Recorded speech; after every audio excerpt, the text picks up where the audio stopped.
যদি বাজার মূল্য হিসাব করি তাহলে এই 550 লিটার অক্সিজেনের দাম দাঁড়ায় 18 লক্ষ টাকা। কত টাকা? কত টাকা? কথা বলতে হবে। 18 লক্ষ টাকা। প্রতিদিন আমরা আল্লাহর কাছ থেকে 18 লক্ষ টাকার অক্সিজেন ফ্রি গ্রহণ করছি। এভাবে আমরা যদি আমাদের হৃৎপিণ্ডের দিকে তাকাই, যদি আমাদের হার্টের দিকে তাকাই, তাহলে আমরা দেখতে পাবো দিনে 1 লক্ষ বার পাম্প করে আমাদের হৃৎপিণ্ডটা, আমাদের হার্টটা দিনে 1 লক্ষ বার পাম্প করে 750 লিটার রক্ত আমাদের শরীরের ধমনী প্রতিধমনীতে শিরা উপশিরায় মাথা থেকে নিয়ে পায়ের নখ পর্যন্ত পৌঁছে দেয়। যদি আমার আপনার আয়ুষ্কাল থেকে 70 বছর, তাহলে এই 70 বছরে একজন মানুষ যদি 60 বছর অথবা 70 বছর বেঁচে থাকে, তাহলে গড়ে এই হার্টটা তার 250 কোটির বেশি বার তার হার্টটা পাম্প করে রক্তগুলো তার প্রতিটি শিরা উপশিরায় পৌঁছিয়ে দেয়। এই কাজটার জন্য আমাদের একটিবারের জন্য চিন্তা করতে হয় না ভাই কি? এজন্য আল্লাহ তাআলা কোরআনুল কারীমের মধ্যে বলছেন, সূরাতুন নাহল এবং সূরাতুল ইব্রাহিমের মধ্যে বলছেন, ওয়া ইন তাউদ্দু নি'মাতাল্লাহি লা তুহসুহা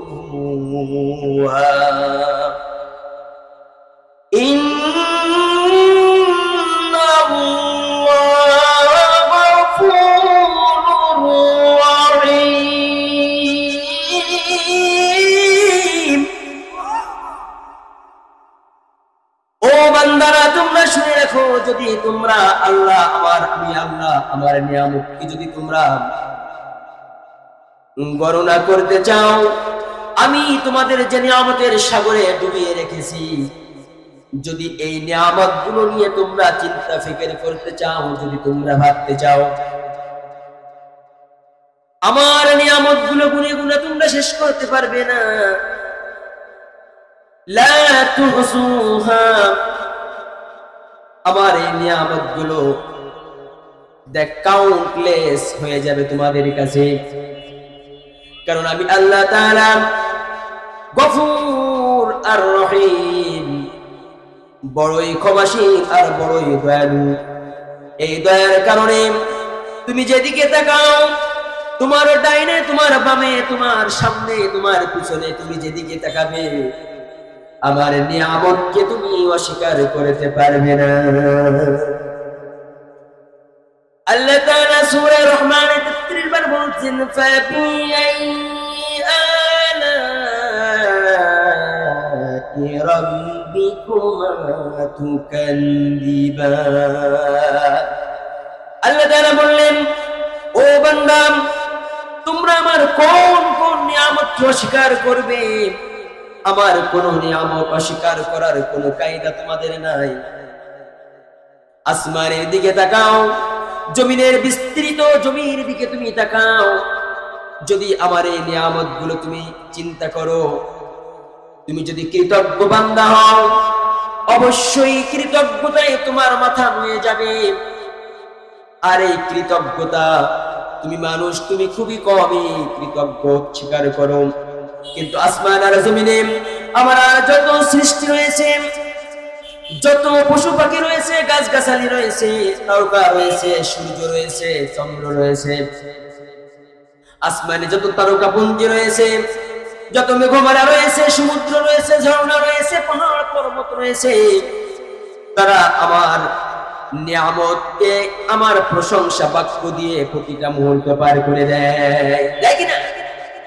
আল্লাহ তাআলা তাই বললেন, ইসাব্বিহু লিল্লাহি মা ফিস সামাওয়াতি ওয়া মা ফিল আরদ লাহুল মুলকু ওয়া লাহুল হামদু ওয়া হুয়া আলা কুল্লি শাইইন কাদির। আল্লাহু আকবার। আল্লাহ তাআলা বললেন, আসমান আর জমিনে যা কিছু রয়েছে, যত সৃষ্টি রয়েছে,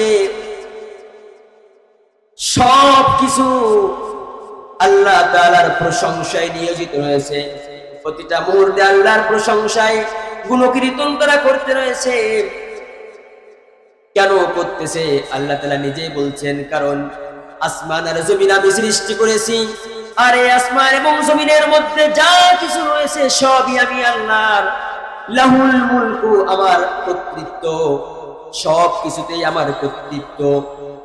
ওয়ালাহুল হামদু, আর যেহেতু কর্তৃত্ব আমার, সুতরাং প্রশংসাও আমি আল্লাহ দাবি করি। তাহলে যার কর্তৃত্ব থাকে প্রশংসা কার থাকে? কর্তৃত্ব যার, প্রশংসা তার। কর্তৃত্ব যার, প্রশংসা তার। আল্লাহ তাআলা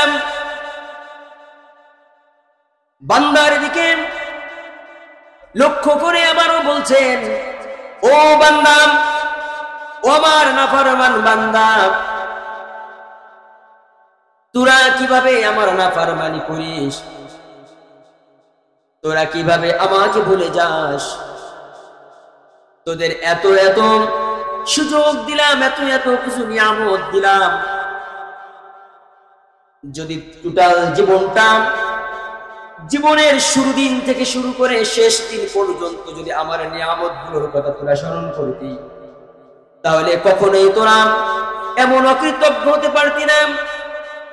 আল্লাহ তাআলা তাই সূরা লুকমানের 27 নম্বর আয়াতে বলছেন, ওয়ালাউ আন্নামা ফিল আরদি মিন শাজারাতিন আকলামু ওয়াল বাহরু ইয়ামুদ্দুহু মিন বাদিহি সাবআতু আবহুরিম মা নাফিদাত কালিমাতুল্লাহ।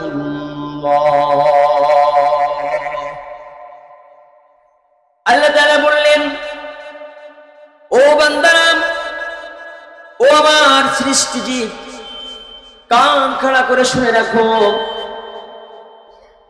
যদি পৃথিবীতে যত গাছ রয়েছে, আদম থেকে, আদম আলাইহিস সালামের সময় থেকে শুরু করে কিয়ামত পর্যন্ত, এই পৃথিবীতে যত গাছ সৃষ্টি হয়েছে, যত গাছকে আমি তৈরি করেছি, এই গাছগুলো যদি কলম হয়ে যায়,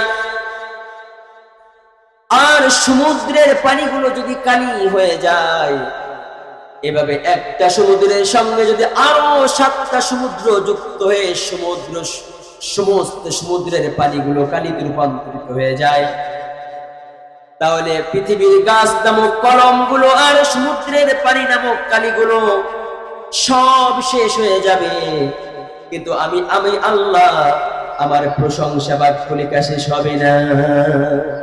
সুবহানাল্লাহ বলতে ইচ্ছে করে না? তাহলে সেই আল্লাহ তাআলার শুকরগুজার বান্দা আমরা হব তো? সেই আল্লাহ শুকরগুজার বান্দা হতে চাই তো? দেখি তাহলে আমরা কেমন শুকরগুজার বান্দা আল্লাহর। আজকে আমরা আলোচনা করার পর দেখব যে আমরা সেই আল্লাহ শুকরগুজার বান্দা, নাকি আল্লাহর নিয়ামত ভোগ করে আমরা অকৃতজ্ঞ বান্দা হিসেবে কিয়ামতের দিবসে আল্লাহর কাছে নিজেদেরকে উপস্থিত করব। সেটা আমরা আজকে আলোচনা থেকে দেখব ইনশাআল্লাহ। এই কোরআনটা যেহেতু আমাদের এখানে নাম দিয়েছে তাফসীরুল কোরআন মাহফিল, সুতরাং আমাকে কথা বলতে হবে কোরআন থেকে, আমাকে রেফারেন্স দিতে হবে কোরআন এবং হাদিসের নিরিখে। আমি এখানে গাল গল্প, ইচ্ছা আজগবি কোনো কথা বলে এই তাফসীরুল কোরআনের এই মজমাকে, এই সম্মানকে নষ্ট করতে পারবো না। তো এই কোরআনটা কার পক্ষ থেকে এসেছে? কথা বলেন, কার পক্ষ থেকে এসেছে? নাকি মানুষ সৃষ্টি করেছে? এই কোরআনের মধ্যে কি কোনো ভুল আছে নাকি? আছে?